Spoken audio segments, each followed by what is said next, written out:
Tengan todos buenos días nuevamente. Damos la más cordial bienvenida a todos y cada uno de ustedes, agradeciendo a Dios por que nos permite estar una vez más en una asamblea pública de adoración y porque hemos podido tener este tiempo de alabanza, de adoración a Dios.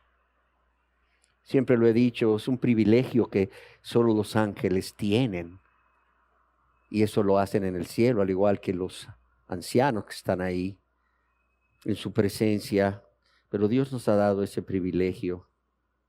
Cuanto más a los que podemos levantar las manos y alabarle con boca y manos limpias por lo que Cristo hizo por nosotros. No por nuestro mérito, sino por los méritos de Cristo. Y es por eso que amamos a Cristo. Es por eso que le alabamos, es por eso que le hemos entregado nuestras vidas. Tú no puedes decir que amas a alguien si no le entregas tu vida. ¿Sí me explico? Igual es en el plano de lo terrenal, de lo natural. O sea, si yo digo que amo a alguien, pero no me entrego a esa persona desinteresadamente, realmente yo pregunto, ¿le estoy amando o no? No, la verdad no le estoy amando. Mi padre decía, si no te aman de la forma que tú quieres que te amen, ¿de qué sirve que te amen? Si no te aman de la forma que tú quieres que te amen, ¿de qué sirve que te amen? Y yo creo que Dios podría decirnos esto a todos los que decimos amarle, por su amor, por su perdón, por su bondad, por su misericordia, pero también por esa paciencia que Él tiene para con nosotros, esa paciencia que lo lleva a detener su ira para con los que aún no se convierten a Él. Él podría decir, si no me amas como yo merezco que me amen, como yo merezco que me amen, porque yo te he amado como nadie te ha amado. Pues, ¿de qué sirve que me ames? O que digas que me amas. Amén. Bueno, y es que aún en esta serie, causas de la enfermedad en la vida del cristiano, o en esta serie que hemos titulado El cristiano y las enfermedades, en donde estamos viendo las causas de la enfermedad en la vida del cristiano, podemos ver el amor de Dios. Podemos ver el amor de Dios. Y es que creo que es algo que no debemos hacer a un lado. Es algo que no debemos pasar por alto. Y es que el amor de Dios se manifiesta en nuestras vidas de diferentes maneras. Y es lo que no entendemos. Nos va bien, gracias Dios por tu amor. Nos enfermamos, híjole, ¿por qué nos habremos enfermado? ¿Será un juicio de Dios?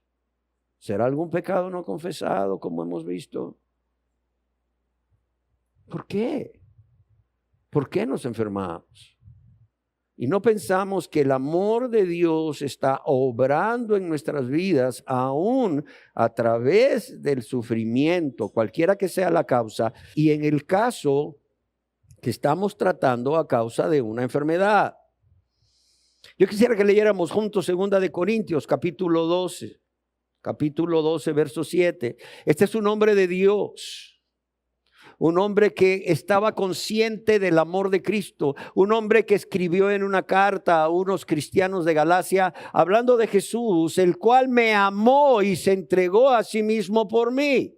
Sin embargo, dice en esa carta a los cristianos de Corinto, y para que la grandeza de las revelaciones, obviamente las revelaciones de Dios, al haberlo llevado al tercer cielo, no me exaltase desmedidamente, me fue dado un aguijón en mi carne, un mensajero de Satanás que me abofetee. ¿Para qué? Para que no me enaltezca sobremanera. Lo leo de nuevo. Y para que la grandeza de las revelaciones de Dios, y digo el contexto, al llevarlo al tercer cielo, y bueno, pues todo lo que Dios le había permitido hacer, no me exaltase desmedidamente, me fue dado un aguijón en mi carne, un mensajero de Satanás que me abofetee. ¿Para qué? Para que no me enaltezca sobremanera. Y bueno, podemos resumir lo que hemos venido diciendo en que una de las preguntas que los cristianos y no cristianos se hacen con frecuencia es: ¿por qué Dios permite las enfermedades? Especialmente una persona no cristiana puede ver a un cristiano muy enfermo y el no cristiano muy sano y decir: oye, ¿por qué esa persona que es cristiana se enferma y yo no?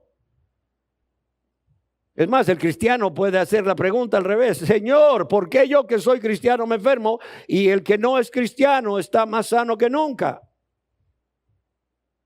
Amados y amadas, yo creo que no nos cabe duda, porque la palabra de Dios así lo dice, que Dios es llamado el Dios de toda gracia. Uno de los nombres de Dios que me encanta es el Dios de toda gracia. ¿Por qué es el Dios de toda gracia? Porque nos salvó por su gracia, o nos hizo sus hijos y sus hijas por su gracia.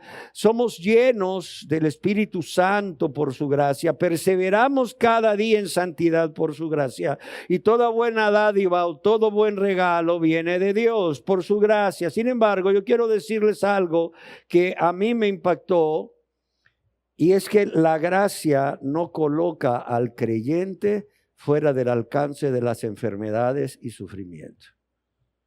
Y a mí me impactó porque yo lo estaba viviendo a través de enfermedades.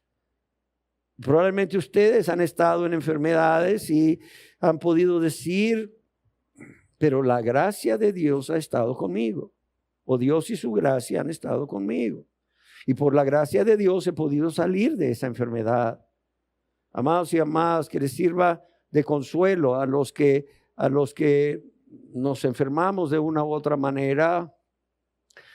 La gracia de Dios no coloca al creyente fuera del alcance de las enfermedades y sufrimientos. ¿Por qué razón? Si Dios es bueno. ¿Por qué razón si Dios es un Dios de amor, de misericordia? ¿Cuánto más para con sus hijos?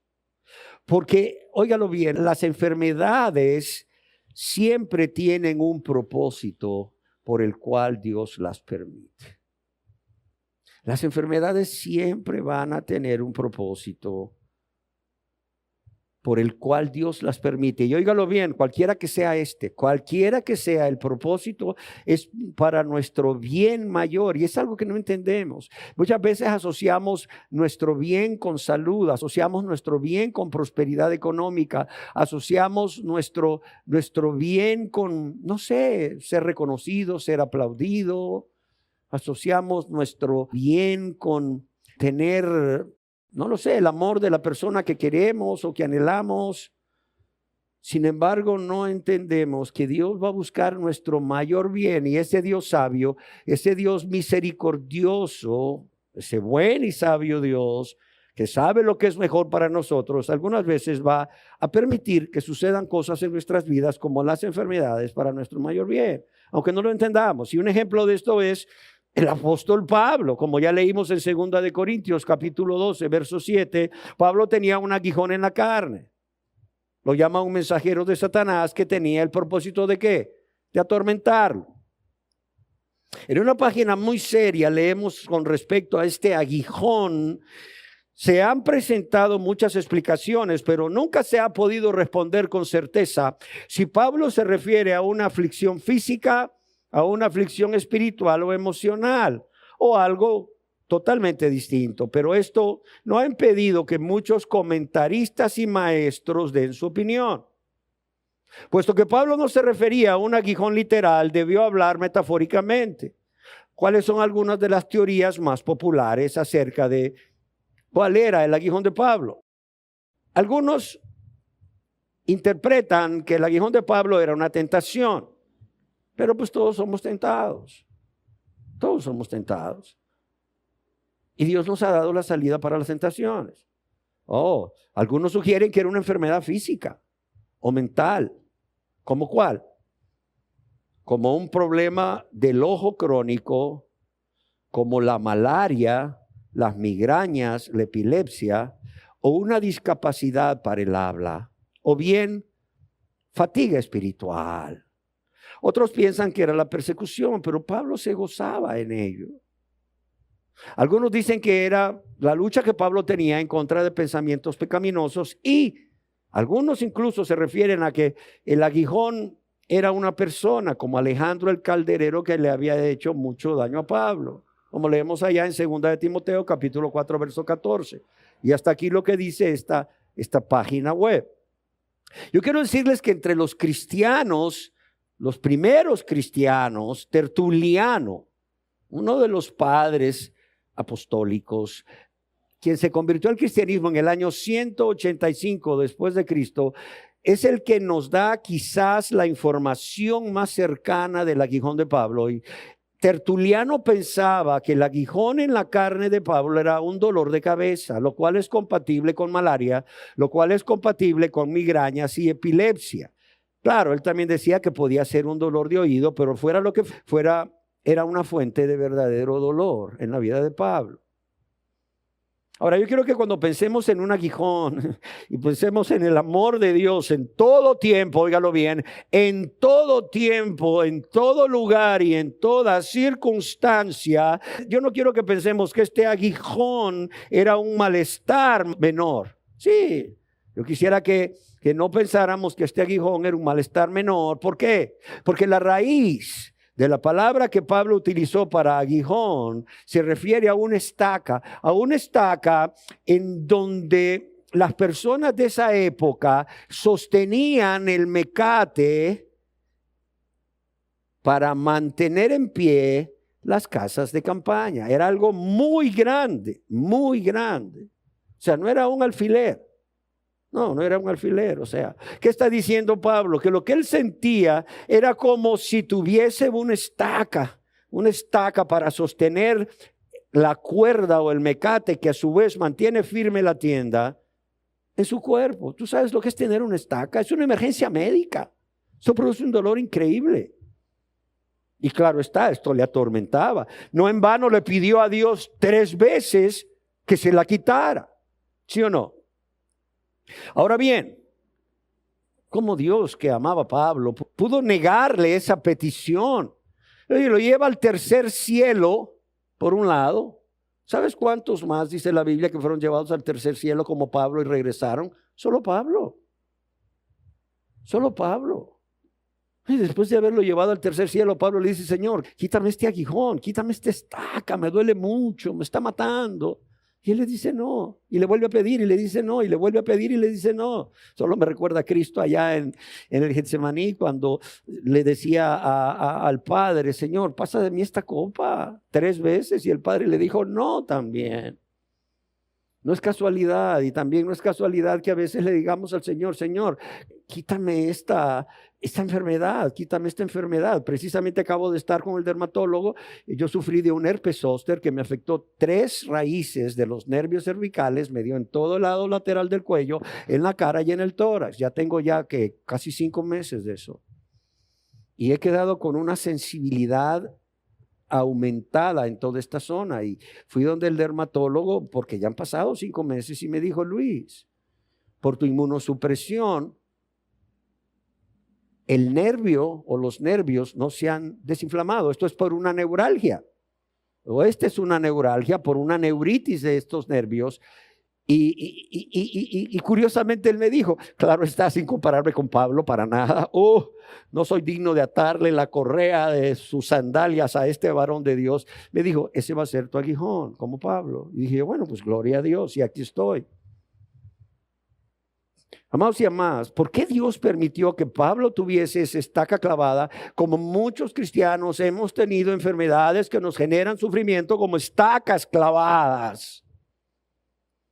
Porque Dios en su amor tenía un propósito. Y es que eso es lo que tenemos que entender. Dios en su amor tenía un propósito al permitir este aguijón. Y Pablo nos da una pista sobre el propósito de este aguijón en su vida cuando nos dice que era impedir que él se envaneciera. Dice: impedir que me envanezca a causa de la grandeza de las revelaciones. impedir que me envanezca a causa de la grandeza de las revelaciones.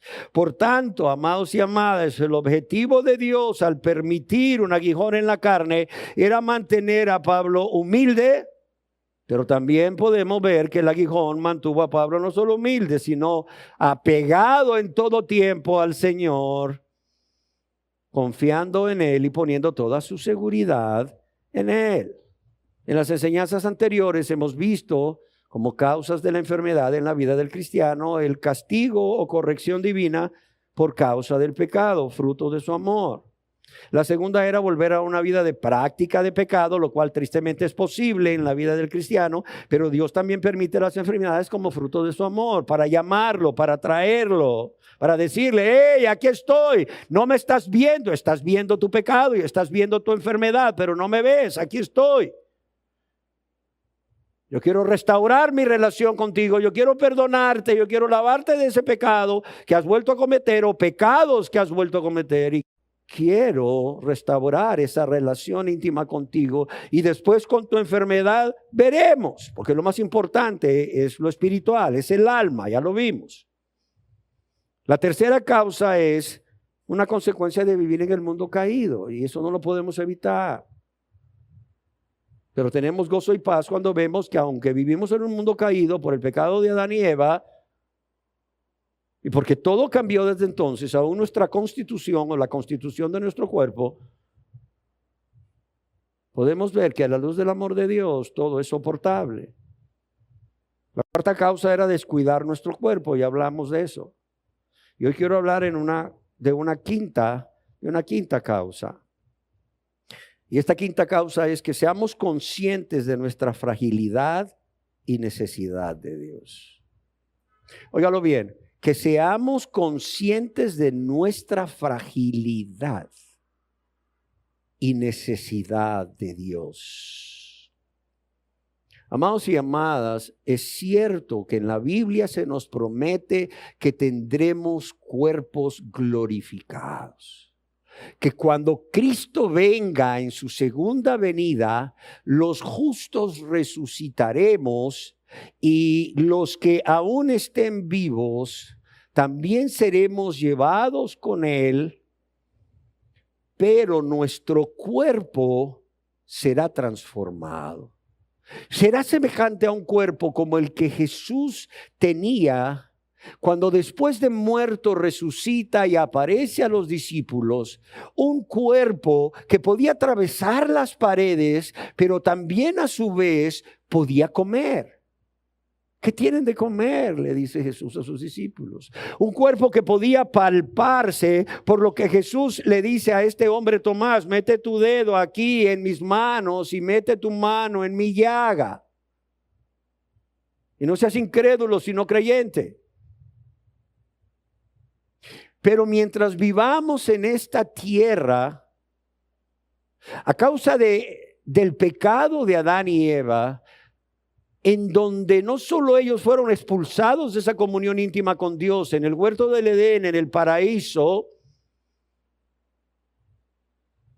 también nuestros cuerpos y la naturaleza que nos rodea fue transformada, para mal, obviamente. Dijimos que a raíz de eso nos enfermamos, nuestros cuerpos envejecen, se deterioran y mueren. Y las enfermedades muchas veces tienen como fin el hacernos conscientes de la realidad de que somos gusanos. Como dijo Job, gusanos que habitamos en casas de barro. O somos tan débiles como casas de barro, y como lo traduce la versión de las Américas, somos aplastados como la polilla. Y esta es una verdad que todos no podemos negar ni contradecir. Caramba, o sea, una bacteria microscópica, un virus microscópico, o sea, nos genera un malestar general tan intenso, nos genera una debilidad, nos puede dar una neumonía y nos morimos. O sea, ¿cuánta gente murió en el mundo por causa del virus del SARS-CoV-2? O sea, el virus del COVID. ¿Cuánta gente no murió? millones. Y esa cantidad multiplícala por 3, porque los gobiernos tienden a maquillar cifras. Los gobiernos tienden a disminuir las cifras porque no quieren hacer ver que su plan de salud fracasó. La mayoría de las personas, y aún muchos de los que dicen y creen ser cristianos, viven como si nunca fueran a morir. Qué triste. En lugar de vivir a la luz de la eternidad, viven como si nunca se fueran a morir. Dios ha puesto eternidad en nuestros corazones, pero estas personas viven como si nunca fueran a morir. Aún Matusalén murió. Tú lo ves cómo viven para realizar diariamente y de manera rutinaria los quehaceres en casa o un trabajo, cualquiera que éste sea. O diariamente se dedican a sus negocios o bien a buscar el placer, o se dedican a la política, a la ciencia, como si fuesen a ser eternos en esta tierra. Yo creo que por eso las personas que no son cristianas y hacen los negocios como los hacen, y los políticos actúan como actúan, porque creen que van a ser eternos en esta tierra. Porque creen que no se van a morir y después de la muerte el juicio. Así de sencillo. Tú puedes ver cómo las personas planean y diseñan sus vidas para el futuro. Dicen, mañana iremos y compraremos, olvidando, amados y amadas, en especial si somos cristianos, que los verdaderos cristianos somos ¿qué? Somos extranjeros y peregrinos en esta tierra, olvidando que el cielo es nuestro hogar permanente, y que la tierra es nada más un valle de lágrimas. Santiago nos dice en su carta, que fue una de las primeras que fue escrita, si no la primera, en el capítulo 4, versos 13 y 14, vamos ahora los que decís, hoy y mañana iremos a tal ciudad, estaremos ahí un año, compraremos mercadería y ganaremos. Y ni siquiera sabéis lo que será mañana. Dice, vamos ahora los que decís, hoy y mañana iremos a tal ciudad, estaremos allá un año, compraremos mercadería y ganaremos, o haremos tal cosa y la otra. Y ni siquiera sabéis lo que será el mañana. ¿Por qué? Porque ¿qué es vuestra vida? Escribe Santiago, inspirado por Dios. ¿Qué es vuestra vida? Ciertamente es un vapor que aparece por un poco de tiempo y ¿qué? Y luego se desvanece. Aquí está. ¿Qué nos está diciendo Dios a través de Santiago? Que la vida humana es frágil, es débil, fácilmente de romper, de quebrar. Somos fácilmente quebrantados por el sufrimiento, por la causa que sea. Somos quebrantados emocionalmente, mentalmente y aún por una enfermedad físicamente. Y por tanto debemos de vivir a la luz de la eternidad. Óigalo bien, cristianos, debemos de vivir a la luz de la eternidad. O sea, podemos ver aquí cómo Dios está hablando a través de Santiago, aquellas personas que en su soberbia planifican sus vidas seguros que tienen control sobre su futuro. Quizás ustedes digan, ok, entonces no puedo planificar mi vida.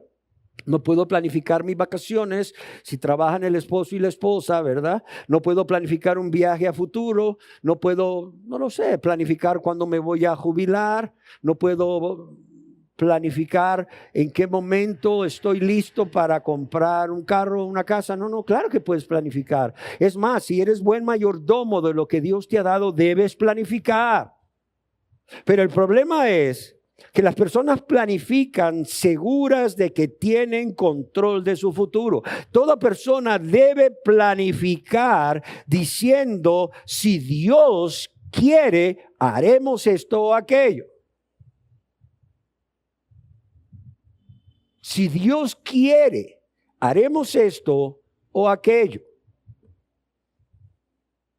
Amados y amadas, cuán importante es que no solo entendamos nuestra fragilidad, sino que entendamos la necesidad de Dios. Una cosa lleva a la otra. La fragilidad nos lleva a la necesidad de Dios. Ciertamente el cristiano verdadero está consciente de que Dios le ama, pero también está consciente de quién es Él, de dónde Dios lo sacó, y también está consciente de su fragilidad. ¿Cuánto más a la luz de las enfermedades. De modo que no debemos confiar en nuestra propia opinión. Y si decidimos algo, debemos llevarlo a Dios en oración para que Dios confirme o deniegue tal petición o tal deseo. Debemos depender totalmente y continuamente de Dios. Amados y amadas, bien lo decíamos, la fragilidad, por un lado, nos lleva a ver nuestra necesidad de Dios, y nuestra necesidad de Dios nos lleva a depender total y continuamente en Dios. Yo conozco a gente que me dice, yo tengo que estarle pidiendo a Dios para todo. Pues sí, así dice, que separados de Él nada podemos hacer. ¿Y qué es separados de Él? Es estar con Él, estar en Él, en una relación continua y recurrir continuamente a Él en oración. Pero Dios está demasiado ocupado. ¿A poco le importa a Dios esto? Mira, ni Dios está demasiado ocupado para ti. ¿Cuánto más si eres su hijo o su hija? Y a Dios sí le interesa, óigalo bien, lo que tú le estás planteando en ese momento a través de una oración. Y creo que estas cosas deberían de ser un estímulo para llevarnos continuamente a la oración, como estaremos viendo más adelante. Porque no solamente somos frágiles, estamos necesitados de Dios y debemos depender totalmente y continuamente de Dios. Y esto nos lleva a otro punto, que es orar sin cesar. O sea, por eso un cristiano que no ora, pues la verdad yo no lo entiendo. Yo no lo entiendo. O sea, que tú puedes por ti solo, por ti sola, que eres más sabio que Dios, eres más fuerte que Dios. ¿Crees que no necesitas a Dios?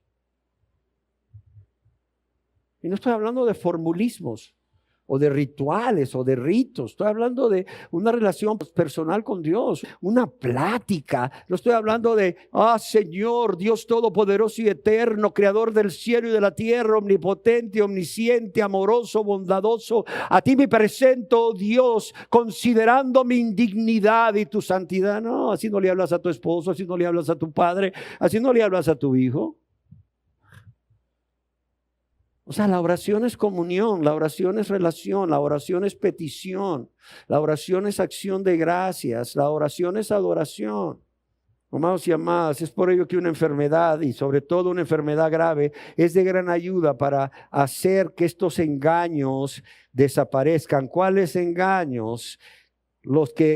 Aquellas personas en su soberbia creen que pueden planificar sus vidas, seguros que tienen el control de su futuro y que viven en esta tierra como si van a ser eternos en esta tierra y nunca van a morir. Yo quiero leerles lo que J.C. Riley escribe al respecto. Dice: la enfermedad no puede prevenirse en la mayoría de los casos mediante algo que el hombre pueda hacer. Óigalo bien, y esto es cierto. La enfermedad no puede prevenirse en la mayoría de los casos mediante algo que el hombre pueda hacer, y esto lo digo yo. La persona puede ser delgada, la persona puede hacer ejercicios, la persona puede manejar el estrés y de repente surge con hipertensión arterial o diabetes mellitus tipo 2. ¿Por qué? Porque su mamá la tuvo, su papá la tuvo, su abuelo lo tuvo, o esto viene en la carga genética. O sea, no estamos hablando de heredar pecados, pero sí se ha visto que las enfermedades pueden heredarse. Es decir, hay la posibilidad de que pueda una persona tener la enfermedad de sus padres o de sus abuelos.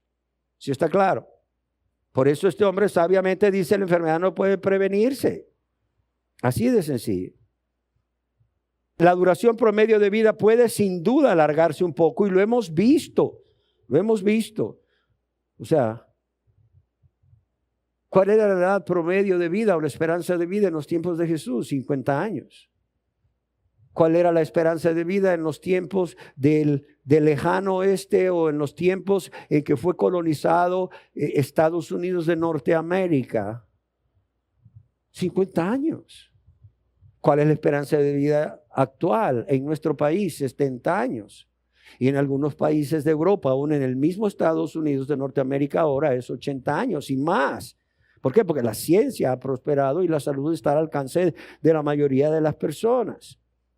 Sin embargo, aunque la duración promedio de la vida pueda sin duda alargarse un poco, o sea, La verdad es que todos vamos a morir. Está escrito que el hombre muera, punto. Todos vamos a morir. La muerte, como he dicho anteriormente, es una cita a la cual ninguno de nosotros podrá faltar. Sí.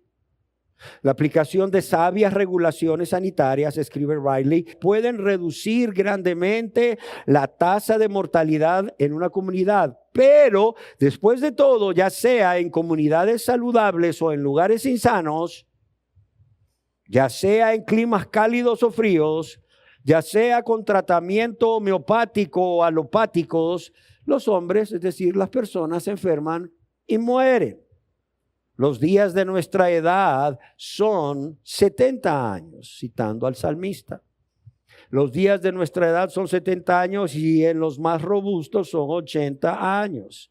Con todo, su fortaleza es molestia y trabajo, porque pronto pasan.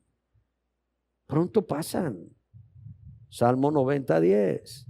Y amados y amadas, ese testimonio es ciertamente verdadero. Fue verdadero cuando fue escrito 3,300 años atrás y todavía lo es hoy en día.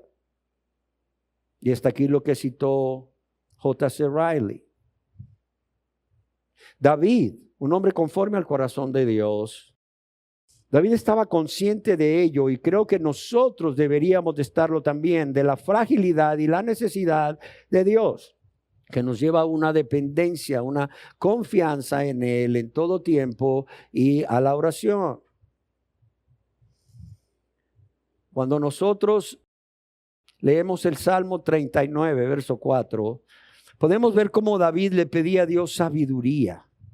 Específicamente, óigalo bien, sabiduría para conocer la brevedad y la fragilidad de su vida. En ese salmo David le dice a Dios en oración, en esa plática amistosa, en esa relación personal de hijo a padre, sepa yo cuán frágil soy. Y no es que él no sabía que era frágil, era un hombre de batalla. Él había visto morir tanta gente por enfermedades, había visto morir tanta gente en la guerra, tantos pastores que habían muerto, no sé, devorados por un león, por un oso. Él mismo fue atacado por un león, por un oso. Si no es por la misericordia de Dios, que ya tenía planes para él, él no murió. Pero él decía, o sea, no es que no sepa, sino, Señor, que continuamente esté consciente, que nunca se me olvide, Señor, cuán frágil soy. Y es que el problema es que en cuanto tenemos un poco de poder y adquirimos un poco de autoridad y adquirimos un poco de riqueza, creemos que somos Superman, creemos que somos indestructibles. Y este hombre, este rey, con fama, con poder, con bienes materiales, le dice a Dios, Señor, solo una cosa te pido. O sea, sepa yo cuán frágil soy. Hazme saber, Jehová, mi fin y cuánta sea la medida de mis días. Hazme saber cuán frágil soy. Y aquí diste a mis días término corto y mi vida es como nada delante de ti. Ciertamente es completa vanidad todo hombre que vive. Óigalo bien. Ciertamente como una sombra es el hombre. Es como si David se estuviera contestando a sí mismo para convencerse de esto. Es como que le dijera a Dios, Dios, hazme saber cuál es la medida de mis días, cuán frágil soy. Porque Dios, yo sé que el hombre tiene un término corto. Yo sé que mi vida es como nada delante de mí. Es completa vanidad todo hombre que vive. Ciertamente como una sombra es el hombre. Ciertamente en vano se afana. Amontona riquezas y no sabe quién las recogerá. Es como que él se estuviera, o sea, convenciendo a sí mismo de la necesidad de continuamente tener presente nuestra fragilidad, nuestra necesidad de Dios, nuestra dependencia total de Dios y la necesidad de clamar a Él. Y Amados y amadas, como escribió alguien, esta no es una oración inspirada, porque sí es una oración inspirada, por el deseo de saber cuándo terminará mi día. A ver, Señor, dime cuántos años voy a vivir. A los 70 me voy a morir, está bien. Entonces a los 69 y medio me preparo para morir. No, no, no. Esa no era la intención de David. O sea, no es una oración inspirada por el deseo de saber cuándo terminaría la vida. No se trataba de una solicitud para que se le diera la fecha de muerte. Imagínate si todos supiéramos cuándo vamos a morir. Era una oración a Dios para que le hiciese entender no solo la brevedad de la vida, sino también cuán débiles, cuán fácil es que nuestros cuerpos y mentes sean quebrantados. Ya lo vimos, una bacteria microscópica ni la ves, un virus microscópico ni lo ves. ¡Pum! Cuánto desastre ha causado, cuánto tormento ha traído, mental por la pérdida de seres queridos y físico porque la persona padece la enfermedad. Y en el caso del apóstol Pablo hay un comentario que explica que el aguijón impidió que Pablo se imaginara a sí mismo como un superhombre espiritual. El aguijón impidió que Pablo se imaginara a sí mismo como un superhombre espiritual y le reveló la realidad de su mortalidad y debilidad humana a pesar de sus extraordinarias revelaciones. Por cierto, el aguijón también mantuvo a Pablo pegado al Señor en confianza y seguridad. Amén. En su libro Caminando con Dios a través del dolor y sufrimiento, Tim Keller escribió que el sufrimiento puede ser una forma que nos lleva a estar más cerca de Dios. ¿Ven cómo el sufrimiento puede ser una bendición? ¿Ven cómo una enfermedad puede ser una bendición? Dice, el sufrimiento puede ser una forma de estar más cerca de Dios. Nos ayuda a ver nuestra fragilidad y nuestra necesidad de Dios. A menudo puede ser la forma también en que Dios nos transforma. Y quiero terminar viendo una sexta causa por la cual Dios permite las enfermedades en sus hijos. Además de mostrarnos nuestra fragilidad o que estemos conscientes de nuestra fragilidad, nuestra necesidad de Dios, de depender de Dios para todo, en todo lugar, en todo momento y en toda circunstancia, y de orar continuamente a Dios. ¿Y esta cuál es? Para que Dios sea glorificado a través de nuestra enfermedad. Óigalo bien. Para que Dios sea glorificado a través de nuestra enfermedad. Las enfermedades no solo vienen porque Dios las permite por un castigo, o porque volvimos a un pecado, o porque vivimos en un mundo caído, sino también por estas otras razones que debemos de tener en cuenta, porque son múltiples las causas o razones. En el Evangelio según San Juan, uno de los evangelios favoritos de muchas personas, a mí me encanta, en el capítulo 11, en el verso 4, leemos que el Señor dice a sus discípulos con respecto a la enfermedad de Lázaro lo siguiente: y oyéndolo Jesús dijo, esta enfermedad no es para muerte, sino para ¿qué? Para la gloria de Dios. Oye, Jesús mismo, Dios hombre y verdadero, Dios hombre verdadero y Dios verdadero, dice, esta enfermedad no es para muerte, sino para la gloria de Dios. ¿Y para qué? Para que el Hijo de Dios sea glorificado por ella, que por cierto Lázaro significa uno a quien Dios ayuda. Una versión de la Biblia lo traduce: esta enfermedad no va a terminar en muerte, sino de que ha de servir para mostrar la gloria de Dios y también la gloria del Hijo de Dios. Lo repito, esta enfermedad no va a terminar en muerte, sino que ha de servir para mostrar la gloria de Dios y también para mostrar la gloria del Hijo de Dios, de Jesús. Todos sabemos el contexto. Jesús se encuentra con sus discípulos, llega una persona enviada por María y por Marta con un solo mensaje que me encanta, por cierto: Señor, el que amas está enfermo. Amor y enfermedad. Señor, no dice Señor, el que te ama está enfermo, sino que dice Señor, el que amas, el que tú amas, ¿está cómo? Está enfermo. Y es cuando Jesús le dice a sus discípulos, esta enfermedad no es para muerte, esta enfermedad no va a terminar en muerte, sino que ha de servir para mostrar la gloria de Dios y también la gloria del Hijo de Dios. O sea, cuando leemos el contexto de este verso, en el capítulo 11, en el verso 4, vemos cómo Jesús, al saber de la enfermedad de Lázaro, no se preocupa por correr inmediatamente a sanar la enfermedad. ¿Por qué? Porque él realmente no estaba preocupado por la enfermedad en sí, porque él sabía que le iba a dar vida, él sabía que lo iba a resucitar, sino que él está viendo cuánta gloria Dios puede recibir a través de esta enfermedad y lo que posteriormente Jesús haría después al resucitar.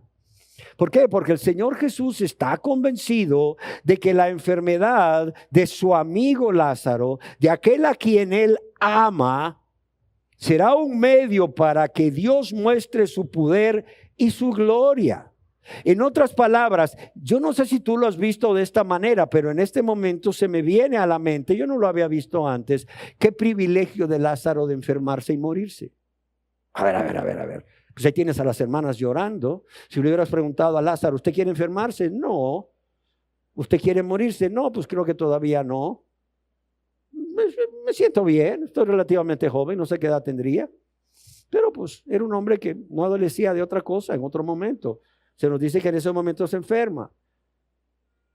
A lo mejor la enfermedad era grave, por cuanto las hermanas no recurren a un médico, entre comillas, de esa época, como la mujer de flujo de sangre, sino que recurren a Jesús, sabiendo que Él podía sanarlo. Y Jesús se queda ahí. Y Lázaro muere. Las hermanas lloran y lo entierran. Y Jesús llega. Y Marta le reclama y le dice, Señor, si hubieras venido antes, ¿qué le dice? Señor, si hubieras venido antes, mi hermano no hubiera muerto. ¿Sí o no? Y Jesús le dice, ¿dónde le enterrasteis? ¿Dónde lo pusisteis? Imagínate a Marta llorando y diciéndole, Señor, si hubieras venido antes, él no hubiera muerto. Señor, yo sabía y yo sé que tú tienes poder para sanar. ¿Por qué no viniste? Si es tu amigo, tú lo amas a él. ¿Qué pasó? Esta enfermedad no es para muerte, sino para la gloria de Dios. Por eso decimos qué privilegio el de este hombre Lázaro, que aún su enfermedad y su muerte fue ¿para qué? Para que Dios fuera glorificado.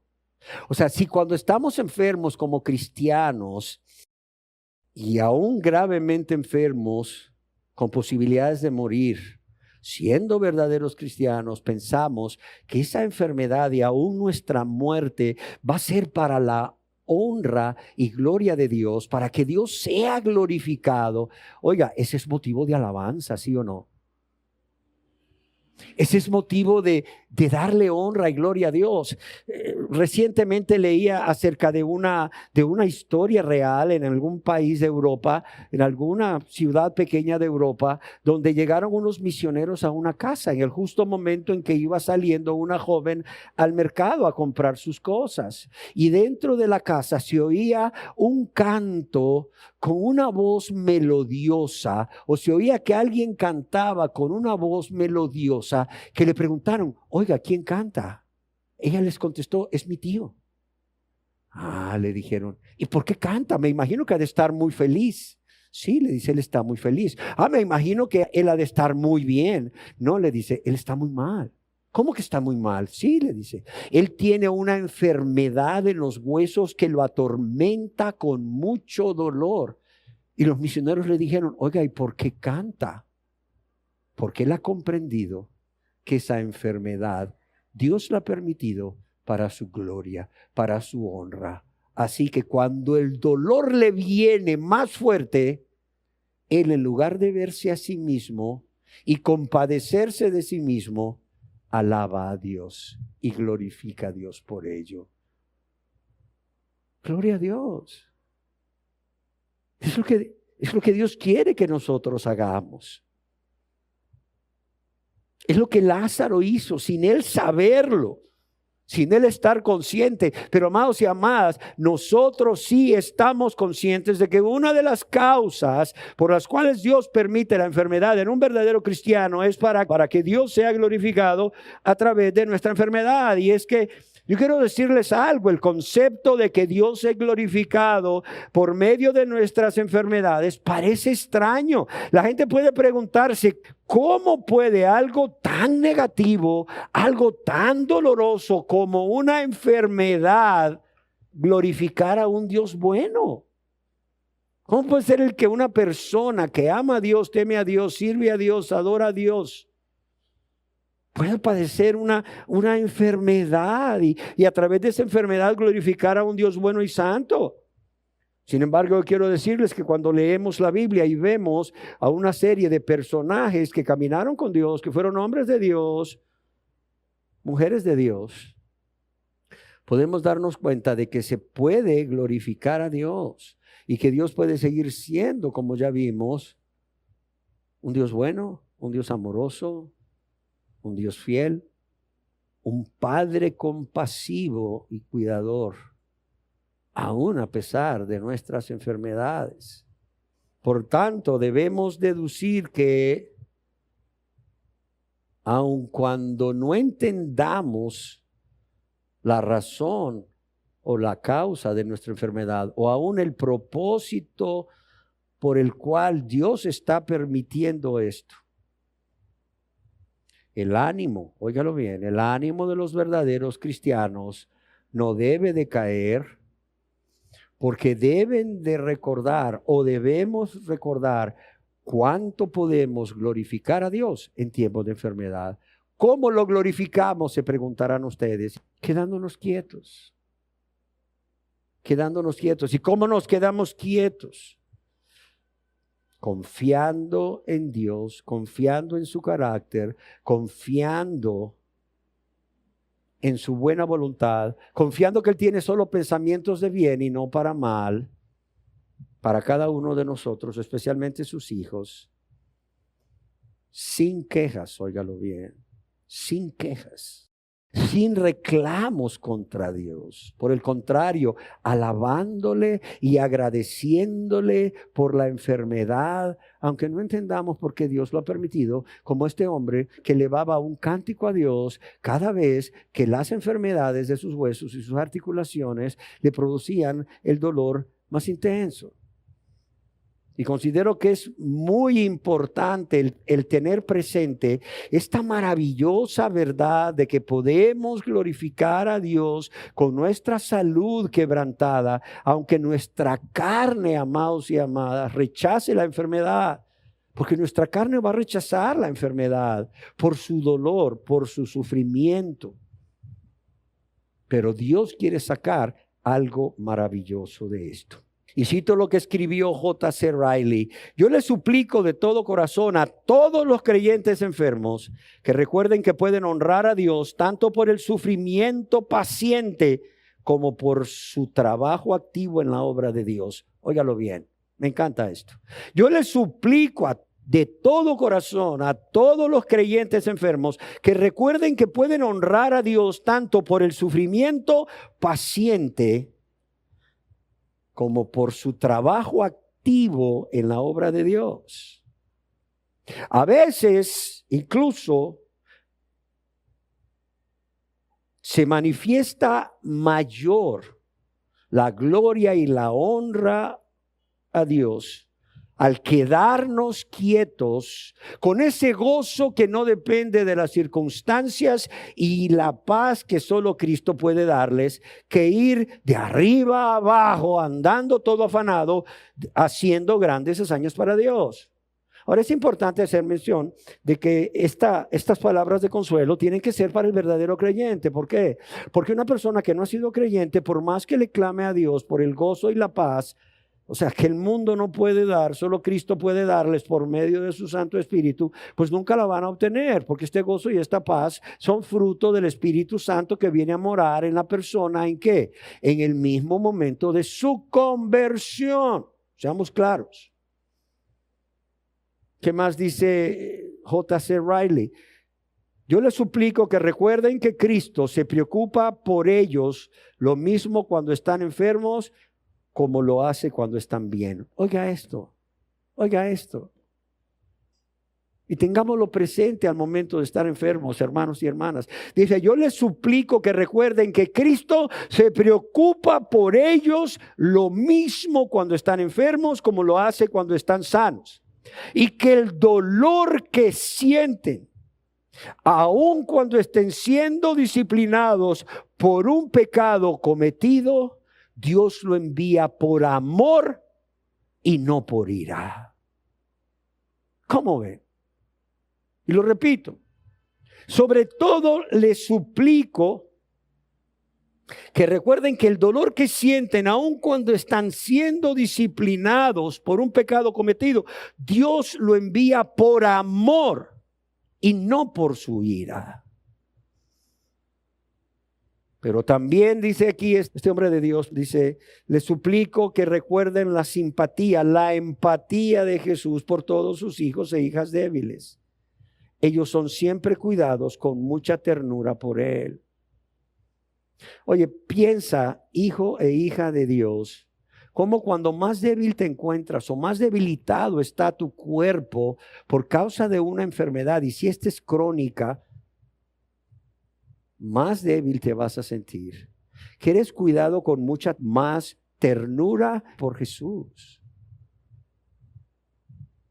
Es más, eres cuidado con mucho más ternura que cuando te encuentras en un tiempo de necesidad, cualquiera que este sea. Amén. Cerremos nuestros ojos. Amados y amadas, yo quisiera que nos quedáramos con estas dos verdades y sobre todo con esta última. Y quiero hacer mías las palabras de J.C. Riley. Podemos honrar a Dios, los cristianos enfermos, tanto por el sufrimiento paciente como por nuestro trabajo activo en la obra de Dios. De modo que nadie se condene, porque no puede hacer la obra de Dios como Él quisiera hacerla o como él o ella creen que debe serla, porque están en cama. El avivamiento de Gales vino por la oración de una mujer enferma que estaba en cama. A veces se manifiesta mayor la gloria a Dios quedándonos quietos, con el gozo que no depende de las circunstancias y la paz que solo Cristo puede darles, que ir de arriba abajo todos afanados, haciendo grandes hazañas para Dios. No olviden que Cristo se preocupa por ustedes lo mismo cuando están enfermos que cuando están bien. Es más, Él es más compasivo y más misericordioso cuando se encuentran en ese estado de debilidad física por causa de una enfermedad, y cuánto más si es una enfermedad crónica, y que ese dolor que Dios permite que sientan es por amor y no por ira. Amén. Gracias, Dios. Gracias, Dios.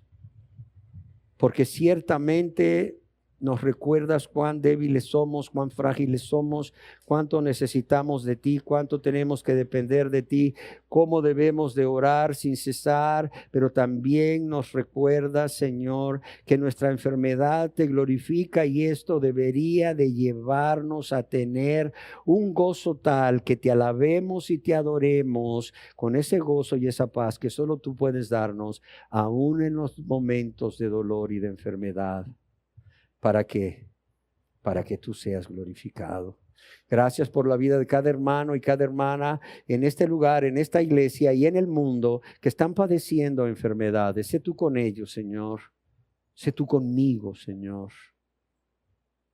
Y Señor, ayúdanos a entender estas verdades como las deseaba entender el rey David, y ayúdanos a tener estas verdades presentes como deseaba el rey David, que estuviesen presentes en su mente, para que realmente podamos salir victoriosos en medio de una enfermedad, cualquiera que sea. Dios, yo te lo pido en el nombre de Jesús. Amén.